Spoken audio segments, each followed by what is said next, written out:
There are a lot of difficult things that writers need to accept. It can be a dreary, harsh world out there for us writers. You know when you make a sandwich, but there's only like one normal slice of bread, and then the weird like end piece of the bread left, and the bread's kind of stale, and it's a Sunday night, and you have to go to a job you hate on Monday morning, and it's raining out, and you spent all weekend alone because you have no meaningful relationships in your life, so you eat your weird heel of bread sandwich alone in your kitchen crying? That's kind of going to be the vibe of this video. But once you can accept and overcome these difficult truths, an entire world of possibilities will open up to you. All right, first difficult truth to accept. You need to be remarkable to be a successful writer, and statistically, you probably aren't remarkable.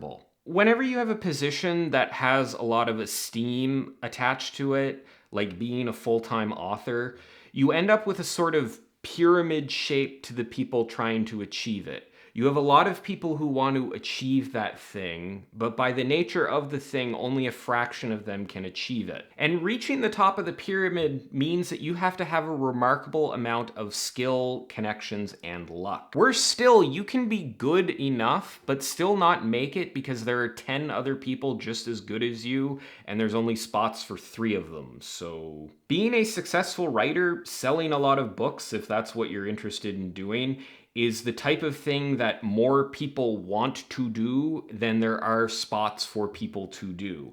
And a large number of those people are fully capable of doing the thing, and some of them will be squeezed out just because of the lack of number of spots. Now, the writing world is a little bit more kind here than something like acting or being a musician. There are orders of magnitude more spots for full-time authors in the world than there are for like being a famous actor or a musician.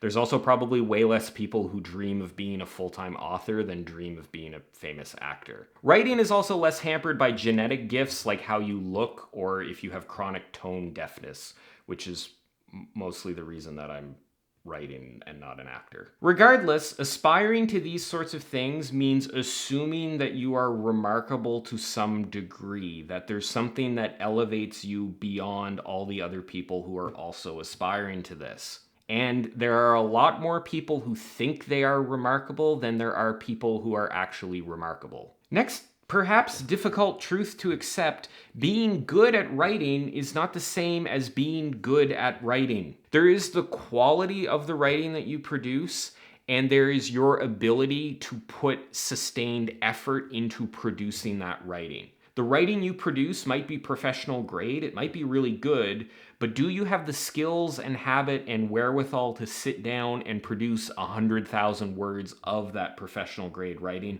on a consistent basis? A lot of attention gets put on how good the writing you produce is. That's the sexy part of the process.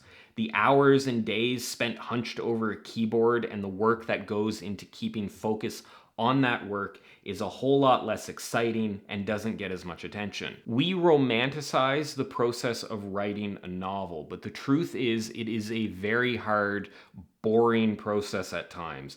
And if it actually was this beautiful, pleasurable, romantic thing for the entire process, then there would be a lot more people out there who have written a full-length novel. A lot of people give up on writing because they aren't good at writing, and they aren't good at writing. The writing that they produce is below what they hoped it would be, and they aren't good at the habits and the focus on the work and putting the time in. Becoming good at writing often means getting good at being bored.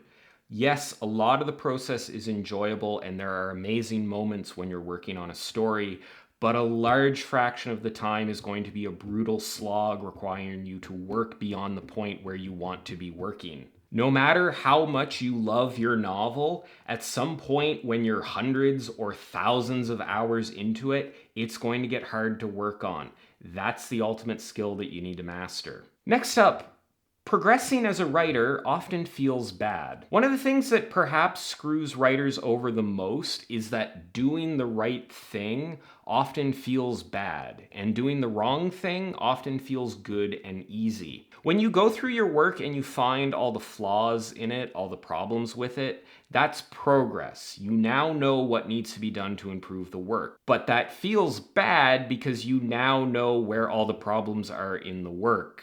You can see all of the flaws, all of the limitations, all of the work you still have to do. This is especially true if that list of problems has been found by somebody else, like a beta reader or a critique partner, because now you're hearing from another human being that you aren't as good as you thought you were and that your work is riddled with problems. Improving a novel often means working on the boringest scenes or the characters who are the least interesting, because progress is about eliminating weaknesses, not just doubling down on strengths. It is so much funner to go over that climactic scene one more time, or go deeper into your world building, or work on your conlang, or the characters that you really love.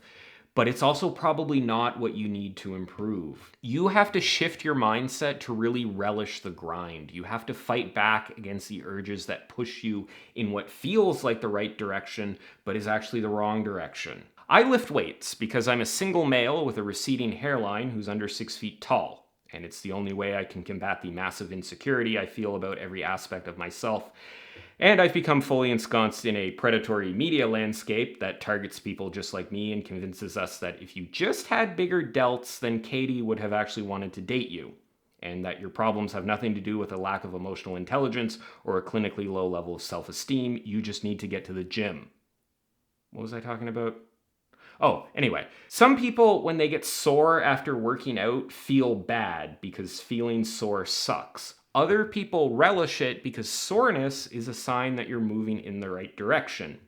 You need to do a similar thing with your writing. You need to really examine the negative feelings about the process that you have and recognize when those feelings are actually signaling that you're moving in the right direction. Growth, development can be painful. So if things aren't painful, that's usually a sign that you aren't developing. Next hard truth that is difficult to swallow, or however I'm phrasing this: no one is coming to save you from hard work. I have to apologize to my regular viewers here because I think you guys tend to be more advanced in your thinking than what I'm going to share in this point, so don't take this the wrong way. I get comments fairly regularly on these videos that imply to me there is a large group of people out there who are on the lookout for some kind of insight or advice that will instantly enlighten them. If you read enough of these comments, enough of what these people want, and you pull all the threads, you'll start to see some patterns. The common themes of these folks is that they, one, are very concerned about the credentials of the person who they are getting advice from. Two, they need that advice to be completely thorough such that no other thought or action on their part is required. Three, they need certainty or some guarantee that following this advice will achieve the results they want. And four, they get pissed off anytime that I imply that to produce good writing, they probably need to endure something that isn't 100% pleasant. Your life will not change because of the shit you watch on YouTube. No great author depositing a pearl of wisdom into your ear holes is going to magically transform you into an amazing writer. If someone like that is coaching or mentoring you, then yes, that can be beneficial and there can be an outsized impact of their advice on your situation. But that kind of relationship is not built through consuming content. That's like a one-on-one thing that you would have with somebody like that. That's not what's happening here. I've said this before, but the point of these videos at the end of the day is just to encourage people to write, because I think that's a beneficial thing that more people should be doing, and more people would be doing it if they had some encouragement to do it.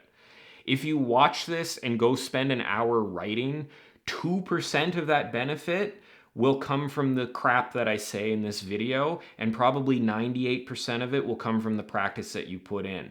The point of these videos is that if you are consuming content about an activity, you're more likely to go do that activity, theoretically. My competition for this channel is not other creators who make writing content.